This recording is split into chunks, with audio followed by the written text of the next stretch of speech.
Social Psychology, Unit 9. Let's begin. Social psychology is the scientific study of how people's thoughts, feelings, beliefs, and goals are constructed within a social context by the actual or imagined interactions with others. It also contains a vast amount of theories. However, the three we're covering today are the scapegoat theory, social exchange theory, and the cognitive dissonance theory. Thank you, Elijah. So first on the list, we have social exchange theory. This was developed by George Homans. According to this theory, people will commonly weigh the pros and cons of a social interaction in order to decide if the said interaction will be beneficial or detrimental to make. So for example, let's say a common social exchange would be asking someone like Elijah here on a date. So Elijah, will you go on a date with me? Not you. Okay, so if he said yes, obviously I would gain the benefit of going on a date with him. Yes! However, if he says no, then obviously I just want to cradle in a ball and cry. Good. Next, we have the he did it theory, also commonly referred to as the scapegoat theory by Emily Durkheim. This is the tendency to blame someone else for one's own problems. For example, if we were talking about boomers, well, let's just say that the millennials tend to get the short end of the stick. In the boomers' eyes, they are known to be the cause of every problem in today's society. Thanks for crashing the market, boomers! Okay, well, okay. Last, we have the cognitive dissonance theory by Leon Festinger. Cognitive dissonance is an underlying physiological tension that is created when an individual's behavior is inconsistent with his or her thoughts and beliefs. So a common example of this is people who eat healthy. Usually people have difficulty dieting even though they know they shouldn't be eating something. So for example, the moment they see like a slice of pizza or a donut, they'll rationalize and just say it's only one, and then this ideology will continue perpetuating until they become fat and start feeling awful and start hating themselves and start cheating on their diet and yeah, that's cognitive dissonance. Okay, Mr. Aaron, we are currently at 435 volts. If you would like to ask him the second to last question. All right, dude. What was the longest sentence a monkey ever said? I don't know. Oh, if your heart's still beating, please keep it that way. Oh my goodness!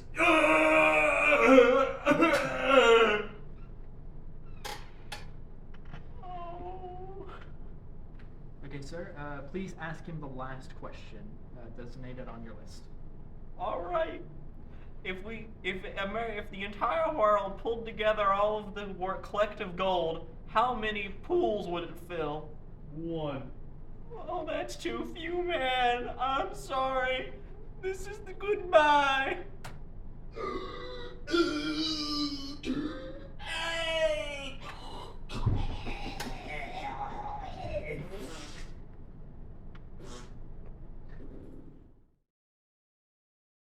Hello, my name is Solomon Ash, and today we're going to be doing the first recording of my new experiment with line consistency. We're going to be testing if normal human eyes could detect whether two lines are of the same length. So I'd like to begin with our contestant on my left. Yes. Taking a look at this first line, which one would you say is the same length, is it?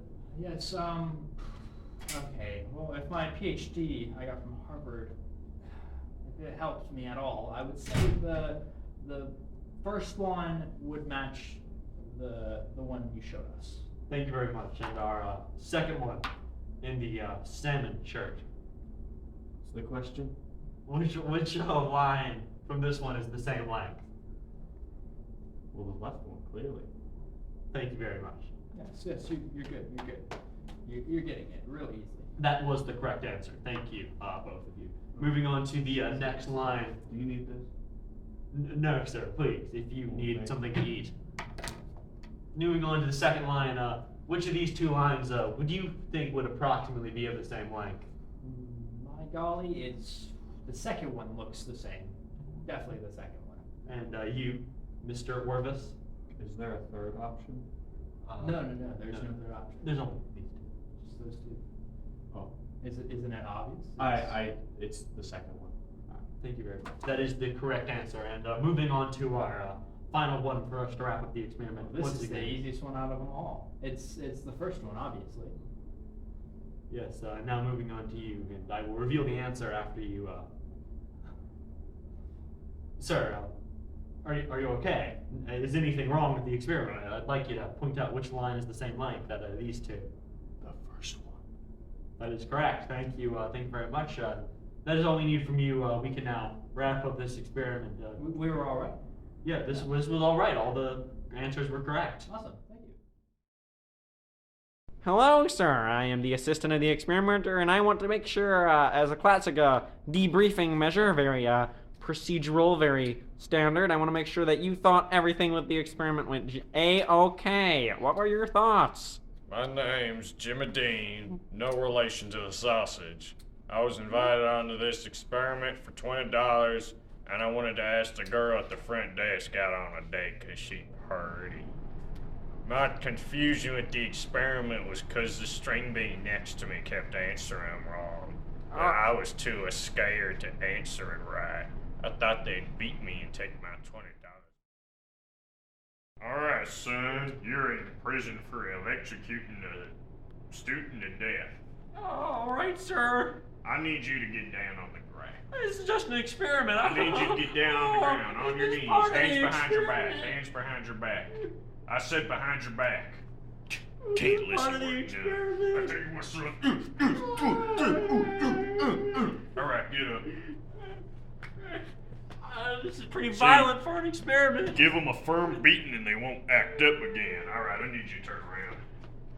Alright, into the slammer with you. Solitary confinement. It's Into just the an darkness. experiment. See, the darker it gets, the less the light of their soul shines through. Please. No. Alright, now let's go get some burgers. I'm hungry. Best $15 I ever done to earn. You can go. Hello, my name is Deanna. And I'm Lauren, and we're here to talk about some social psychology terms. The first term we're going to talk about is conformity. Conformity is adjusting your behavior to fit in with others. For example, if Deanna and I went out with a group of people who were all wearing the color red and we changed our clothes to fit in with them, we would be conforming to the group. The next term is social loafing. This is the tendency for people in a group to exert less effort. For example, if I was partners with Lauren and I let Lauren do all the work, I would be participating in social loafing. Next is in-group bias, which is the tendency to favor one's group. For example, if my soccer team had in-group bias, we would feel superior to every other sports team in the school. Another term associated with groups is group polarization. This is the enhancement of a group's attitude through discussion with the group.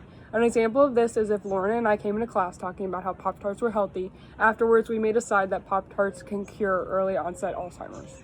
Groupthink is a mode of thinking that occurs when the desire for harmony overrides realistic appraisal. This can be seen in attacks on Washington, D.C. in 2020. When said attack on Washington took place, so did de-individuation, or loss of self-restraint and individuality among a group of attackers. Lastly, social responsibility norm is our responsibility to help those who are in need. Feeding and housing the homeless and helping the sick are examples of this. Yay! Now we're going to act out some psych terms with our guest star, Ginny Hughes. Nice. Ew. Meh. Hey, Lauren. Lauren!